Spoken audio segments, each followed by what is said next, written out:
Bonjour, on est le 26 août et là on voit une bourrache, 1 mètre de haut, énorme, plein de fleurs, plein d'abeilles.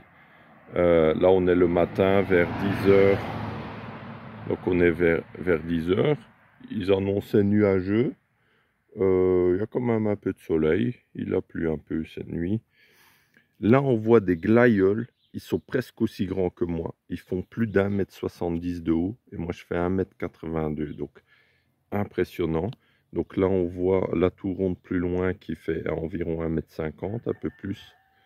Une tour ronde une tour ronde là, une petite de 52 cm environ. Et là, il y a les tournesols. Cette année, c'est pas une super année ici pour les tournesols géants parce que il a fait très froid. Alors, je pense que c'est ça le problème qu'il y a eu. Mais sinon, voilà, ils ont quand même bien poussé, mais très tard, très tardivement. Et donc là, c'est toutes des graines que j'ai déjà en électroculture, moi ou mes amis, en électroculture depuis plusieurs années, au moins 3 ans. Et là, il y en a un qui vient de Raphaël, hein, notre ami Raphaël. Et là, celui-là, il a voulu faire plein de différentes têtes. J'ai enlevé beaucoup de branches qui poussaient au début, mais là, j'ai laissé. Et il devient immense, hein.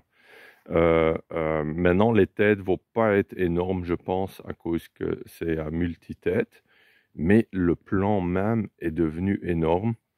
Et je pense que si j'aurais laissé, ça aurait fait vraiment un effet impressionnant. Euh, donc, je vais quand même essayer de récupérer ces graines aussi. Et là, à côté, là, j'ai des plants de tournesol qui sont normalement, habituellement, un peu plus robustes, plus grands, mais ils ont bien poussé aussi, très tardivement. Et donc, où je vais aussi récupérer les graines qui sont vraiment à simple tête voilà, qui ont aussi très bien poussé. Là-bas aussi, vous en voyez un qui pousse aussi encore, qui est aussi énorme.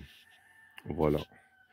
Donc, mais c'est surtout les glaïeuls là que je voudrais vous montrer, qui font presque 1 m 80 de haut, hein. C'est incroyable. Moi, j'ai jamais vu ça aussi haut. Regardez là. Vraiment une couleur vive, resplendissante.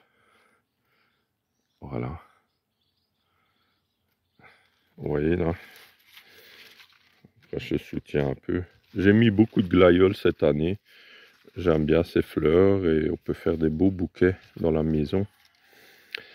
Voilà. Après, ce que je veux aussi vous montrer, c'est ce maïs. Donc ça, c'est à partir d'une graine. Regardez là. À partir d'une graine, il a fait au moins 5 pieds. Il y a une dizaine d'épis de maïs qui sont en train de pousser dessus. Et il fait plus de 2 mètres de haut.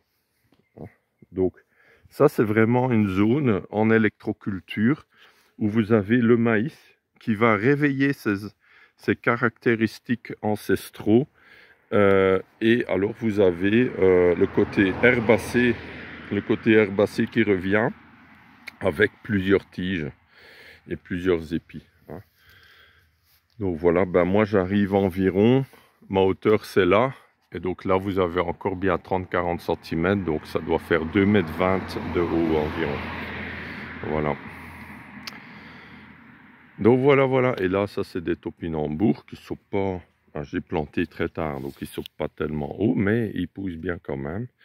Donc on voit que le maïs, tournesol, ensemble, ça pousse encore pas mal. Les glaïeuls aussi, hein, donc en plante accompagnatrice, c'est intéressant à savoir.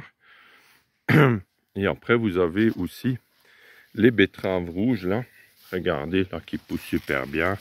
Nouveau, une énorme betterave rouge. Ah, de belles limaces. Il paraît que mes limaces sont aussi énormes. Ah ben là, s'il en mange, ben, c'est peut-être celui-là que je dois récolter, on va dire, hein. Hop. Allez, on va voir ailleurs un peu. Ben, je dois dire que tout ça cohabite avec les limaces, hein. Donc les limaces sont pas trop un problème. Quand il y a beaucoup d'énergie, ben, vous voyez que ça peut pousser, survivre aussi avec les limaces. Donc voilà.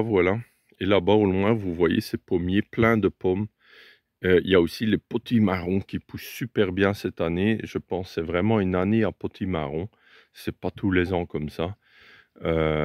et ça fait plaisir, hein. Donc là, il y aura du stock de potimarron pour cet hiver.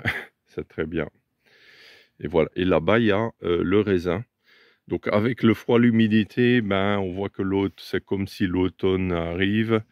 Voilà, j'espère qu'il y aura encore du chaud et du soleil pour que les grappes puissent mûrir. Sinon, c'est dommage d'avoir plein de belles grappes comme ça.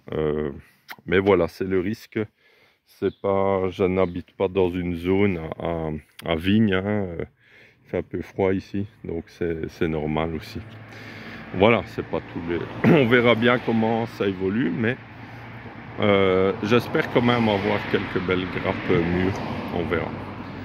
Ben, merci à vous tous. Voilà. Là, il y a un beau tournesol qui va s'ouvrir bientôt. Merci à vous tous. Au revoir.